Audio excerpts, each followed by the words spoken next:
Good afternoon. This is our final group video presentation for our Kettering University Online Introduction to International Business 659. Group 4 team members include Caitlin McCarthy, Christina Hubart, and myself, Richard Benecki. The foreign emerging market that we have selected to research is South Korea, focusing on the automotive market. The rationale for selecting this region and market is to better understand the history, values, culture, and the emerging market growth potential that has and is happening in South Korea. We have used the SWOT method to help us select South Korea. This method allowed us to target our internal strengths and weaknesses, and then our external opportunities and potential threats. This method has brought all of these to our attention. As Asia's fourth largest economy, South Korea is a major player among the world's top exporting nations. Exports made up 53% of the Korean economy in 2011, according to the World Bank. South Korea over the last 100 years has persevered through a variation of government regimes, ranging from a dictatorship-ran country to now a democracy, which was influenced by the United States of America.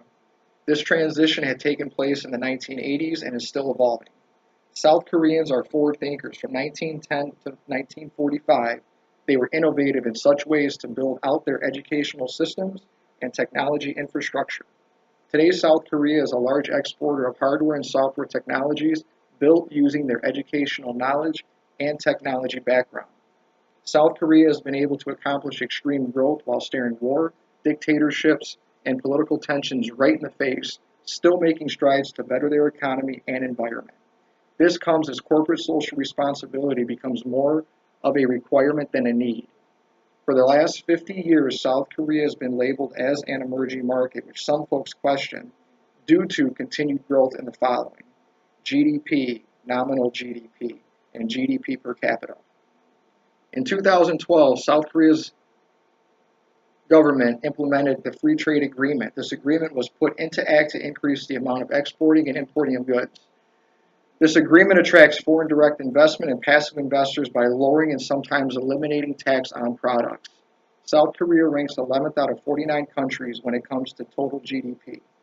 Economists only see two reasons why South Korea's growth will slow and their rankings slide, and these are due to geopolitical risks and an outlier spike in global competition. South Korea is home for many multinational enterprises such as Samsung, Hyundai Motors, and LG, which are all Kaibals. A Kaibal is a company that is family-owned and operated. Over the years, these types of firms have been favored by their local government.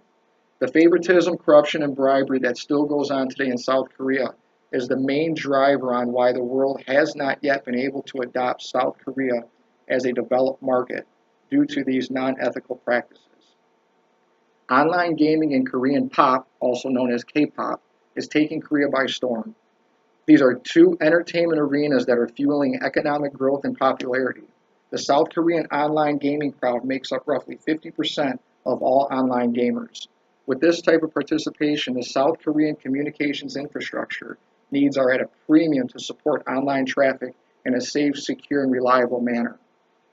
These two industries are large growth areas by creating jobs which are hard to fill due to the scarcity of associates or labor force. South Koreans are required to serve at least 2 years in their army. When a firm embodies globalization, this geocentric attitude encompasses the entire supply chain and value chain activities. The key here is finding lower cost products that are built to higher quality standards. This continuous improvement process can range from global employee retention, acquiring new talent, and an increase in healthy communications throughout the organization. South Korea is on pace to become the second largest market in the world by 2020. Will they be an emerging market at that point or a developed market? Only time will tell. Their second language is English. Since their culture and values promote not to embarrass oneself at all costs, they never practice. And being that South Korea is 96% Korean, it is very difficult to assimilate into their culture due to the overwhelming Korean influence. They are a low-context region as well. South Korea values relationships, the essence of time, and patience is a virtue. Due to tremendous South Korean growth, the world will need to see more stringent regulations set in place to make sure that companies are conducting fair trade and business, similar to our generally accepted accounting principles, Sarbanes-Oxley Act, and SEC rules and regulations. Having these in place will promote confidence and better position South Korea for continued growth. The neighbor to the north, North Korea, has been a thorn in South Korea's side for decades due to their values, culture, and ethics, or lack thereof. This region is highly militarized and on constant military alert due to the political tensions between the two countries. But there is a bright spot, a huge bright spot.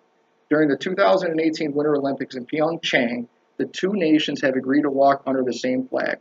We hope that this leads to an increase in conversation and understanding amongst the two nations. This will lower tensions, help promote globalization and internationalization, so both countries can continue to work towards a common goal.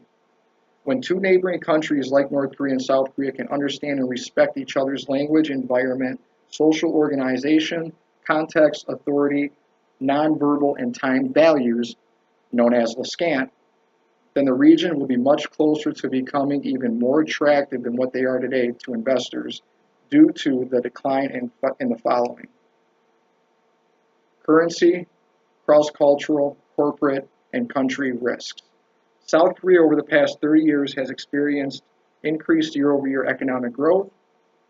This growth has dropped from 9% to 4%, which seems to be the new normal, and this pace is expected through the year 2030. Half of South Korea's population lives in Seoul. This area is highly industrialized with room still to grow. The surrounding rural areas have great potential and is why South Korea is an opportunity that most multinational corporations cannot pass on. Thank you again. This has been an awesome opportunity and a great learning experience. Have a great day.